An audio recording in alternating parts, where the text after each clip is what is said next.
மாட்டை கொடுத்த யூதாசுக்கும் அந்த ஈராம் செய்தியும் வீரரை இயேசு தம் சீடரோடு அங்கே போவதுண்டு.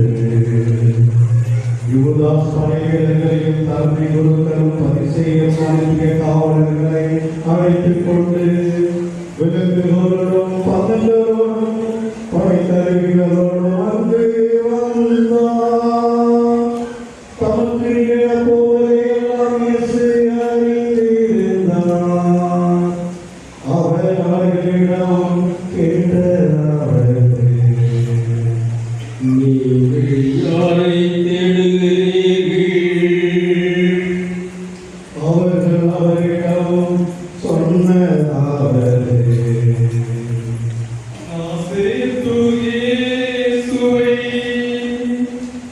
இயேசு அவர்களிடம் சொன்னதாவது,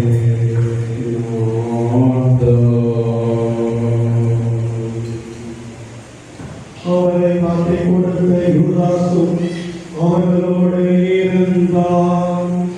இயேசு நான் தான் என்று சொன்னதும் அவர்கள் பின்வாங்கி தரையில் விழுந்தனர். மீண்டும் இயேசு அவர்களிடம் கேட்டதாவது, நீங்கள் யாரை தேடுகிறீர்கள்? அவர்கள் அவரிடம் சொன்னதாவது,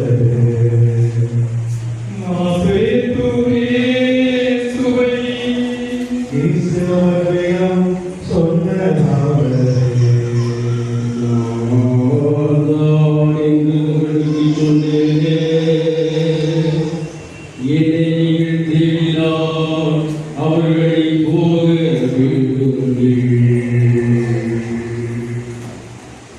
நீதியிடம் ஒப்படைத்தவர்கள் ஒருவரையும் நான் அழிவிடவில்லை என்று அவர் கூறியிருந்தது இவ்வாறு நிறைவேறியது. சீமோனாயும் இருந்தது. அதை உருவி தலைமை கொடுக்கும் மொழியை ஆக்கும் சேர்ந்தவனை தாக்கி அவனது வளர்த்தால் வெட்டினார். அப்பொழுது இயேசு பேதுருவை நோக்கி சொன்னதாவது,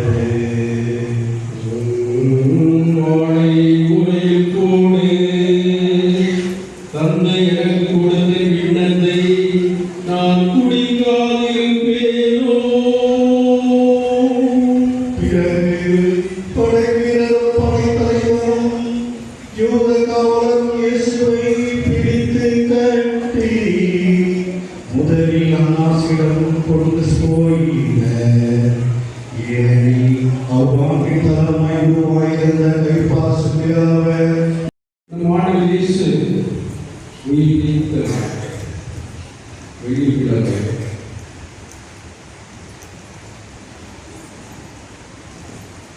இந்த நாள் ஒரு தியாக திருநாள். தியாகம் என்பதை நாம் அறிவோம். மனித வாழ்வில உயர்ந்து இருக்க வேண்டுமென்றால், என்றும் மறக்கப்படாமல் இருக்க வேண்டுமென்றால், மனிதன் தியாகங்களை செய்யக்கூடியவனாக இருந்தால் மட்டுமே அவன் உயர்ந்த மனிதனாக, என்றும் மறக்கப்படாத மனிதனாக இருப்பான் என்பதை நாம் அறிவோம். இல்லையா மற்றவர்களெல்லாம் உலகிய வாழமாக வாழ்ந்து கடந்து சென்று விடுவார்கள். ஒரு சில நாட்களிலே, ஒரு சில மாதங்களிலே, ஒரு சில ஆண்டுகளிலே மறக்கப்படுவார்கள்.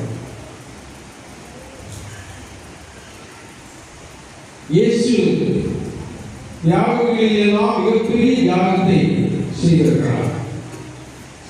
கடவுள் மனிதனாக பிறந்தார். மனிதனாக பிறந்த கடவுள் தன்னை தியாகத்தின் ஒளிச்சுடராக தன்னை ஏற்றிக் கொண்டார். தன்னை முழுமையாக தனது தந்தைக்கு அர்ப்பணித்தார். சாமியை ஏற்றும் அளவிற்கு, அதுவும் சிலுவை சாமியை ஏற்றும் அளவிற்கு அவர் கீழ்ப்படித்தார். தன்னையை தாழ்த்திக் கொண்டார். தியாக திருநாள், பெரிய தியாகம். தன் நண்பனுக்காக உயிரை கொடுப்பதை விட வேறான அன்பு உலகிலே இல்லை என்று சொன்ன இறை வார்த்தையை அவரே வாழ்ந்து காட்டினார்.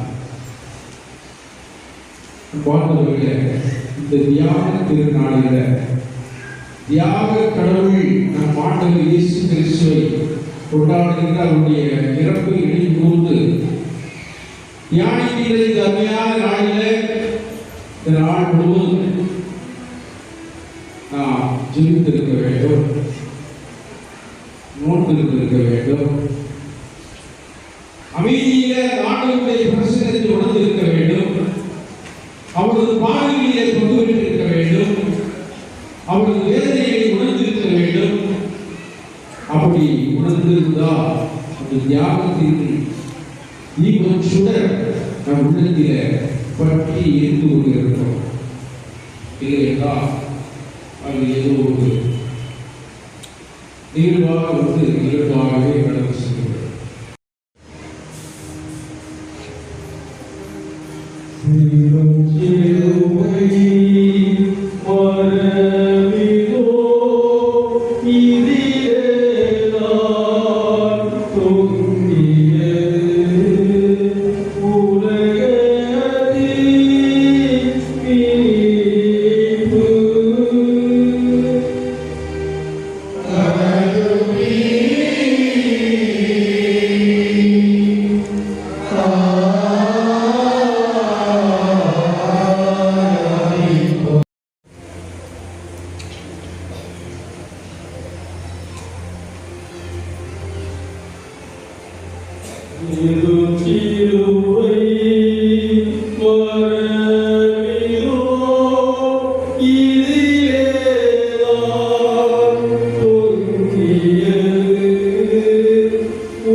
இதோ இறைவனின் செம்மை, இதோ உலகின் பாவங்களை போக்குகின்றவர், செம்மையின் விருதுக்கு அழைக்கப்பட்டோர் மேலும் இருக்கிறோம்.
நிலையான மீட்புறுதி பெறுவதாக ஆண்டவராகிய கிறிஸ்து வழியாக உம்மை மன்றாடுகின்றோம்.